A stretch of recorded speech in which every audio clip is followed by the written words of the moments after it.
to Prospects Live at the MLB Draft Combine, and I'm joined by a very special guest, Mason Pike from my local Seattle area. And you're here at the Draft Combine, and you're playing on both sides of the ball. You're one of the few guys here to do that. Talk about what this experience has been like, just being at the Combine. Yeah, it's been a really awesome experience, just seeing all the college guys you watch on TV, and then seeing all your high school boys one more time before we all go different places. Yeah, have you made like a random friend through playing with guys all over the country over the summers?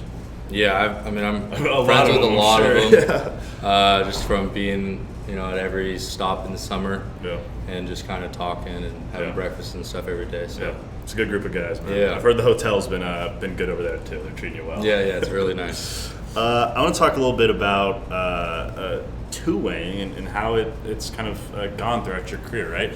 So yesterday you're up to 96 in the bump, and you had exit velos around 110 miles an hour with the bat. Like, that is legitimate power production from both facets of the game. How have you trained to be able to do that at such a high level both ways?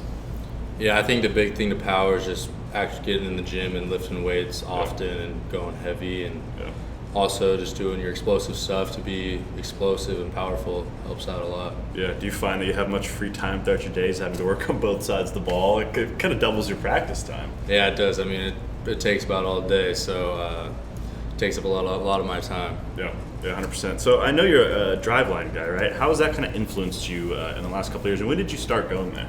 Yeah, I started going there in September. Was my first day, and yeah, it's been a great experience. Crazy. I walked in there probably about 100, 101 in their facility, and then got up to 110 in there. Wow. Yeah. Wow. Really impressive. Really, really cool. What kind of stuff do they have you work on in there specifically? I know that there's a lot of bat speed training and such, but what are some things that you have really clicked for you in that facility? Yeah, my bat speed was always pretty good, so a lot of stuff we worked on was just bat path, and then learning how to transfer my weight into the baseball. Optimizing the body, I suppose. Yeah, absolutely, man. I kind of want to talk about pitch grips with you, because you showed some really plus stuff. So you got a baseball right behind you there. You want to show me the fastball grip first and foremost, and kind of what you're thinking when you're throwing that? Yeah, I just got a regular forcing fastball, fingers together, and I just try to stay behind it and try to stay to the right side of the plate. Are you trying to ride that thing up in the zone? Or? Yeah. So sometimes I'll cut it, so if I try to stay on top and towards the right side of the plate. Absolutely. It gets a lot more velo. Yeah, the breaker yesterday was working really well for you. It had some good shape. How do you throw that?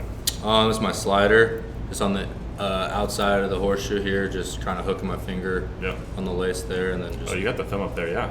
Absolutely. Is that kind of where you found your comfort, was with the thumb a little higher for that guy? Yeah, it's just been a comfort thing, and I've adjusted. I was like kind of flat here, and that was just kind of having me to spin it. So just up here, it had a lot more depth in it. So get the two-plane movement. Absolutely. Kind of moving off of that, I want to talk a little bit about mental skills, right? So mental skills are something like buzzword in baseball or whatnot, but they've become more popular in the last decade or so. What kind of mental skills have you picked up along the way to be able to play a sport where failure is at the root of everything? Yeah, for sure. I mean, baseball's one of the hardest sports out there, so just kind of having that, like, you got a next at bat, next pitch mentality is big for the sport. Yeah, absolutely. And is adversity something that motivates you? Are you motivated by your failures? Do you have a chip on your shoulder at all, or are you just playing for the love of the game? Yeah, I play for the love of the game, and just also just trying to chase someone ahead of me and be better. Yeah, and you can have both. I think that was almost worded poorly, as far as you can play for the love of the game and still be motivated as all heck versus other people too, because it is a competitive sport. Right. Kind of moving on to some more fun questions, get to know you as a person a little bit more. This one will be an interesting one because you are a Seattle guy. Beach or mountains? I gotta go beach. Okay. Beaches, yeah. Might be time to get away from rainy Seattle. There's some beaches up there, but maybe you'll find a nice beach town. Yeah, I like the warm weather a lot better than the cold. So. Yeah, so how have you been liking 110 degrees though every day?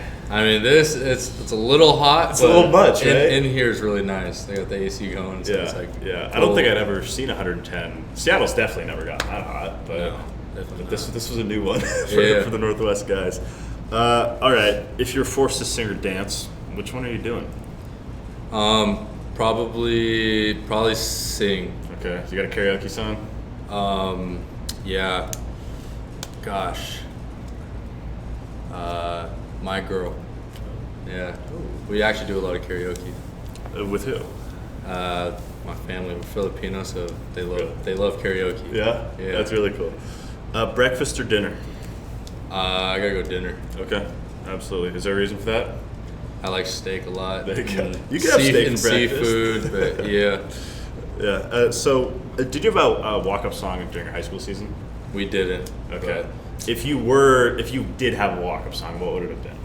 It would have been The Motto by Drake. Okay. Yeah. Drake guy. Yeah, I got asked this one the other day too. Drake v. Kendrick. I know what side you're taking.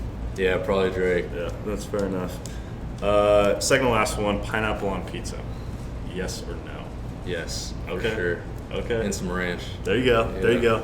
And then this is one of my co-hosts for our podcast. What do you think his name is? We brought him with it. He couldn't be here, so we had to bring him. We're asking people what you think his name is. It looks like a Dan. A Dan. That's actually he's a Drew. So you're He's pretty a Drew? close. Yeah. He might be more Dan than Drew. If I don't know if he gives me Drew. I think we might have changed his name now. Yeah, it looks like a Dan for Yeah, sure. all right, Drew. You heard him. Last question here, really quick, is who's your baseball goat and why? It doesn't have to be the best player ever, but who's like your guy? Barry Bonds. Yeah? Yeah, for sure. You're not the first person to say that. Now, a little bit more controversial. Hall of Famer, yes or no? Yes. Yeah, for sure. I agree with you strongly there. Yeah. Then you can't teach that, right? No, even if you're juiced or not, You still can't do that. still gotta hit the ball. And, yeah. Yeah, And he did it absolutely. before then too. Absolutely. That's a really good point right there. And now, do you want to shout out your social media so the camera super fast? Let the people know where to find you. Mace Pike 3 on Instagram, Mace Pike on Twitter, and Mace Pike 3 on TikTok as well. Great. Well, thanks so much for being here, man. I really appreciate it and wish you the best of luck through this draft process. Yeah, thank you.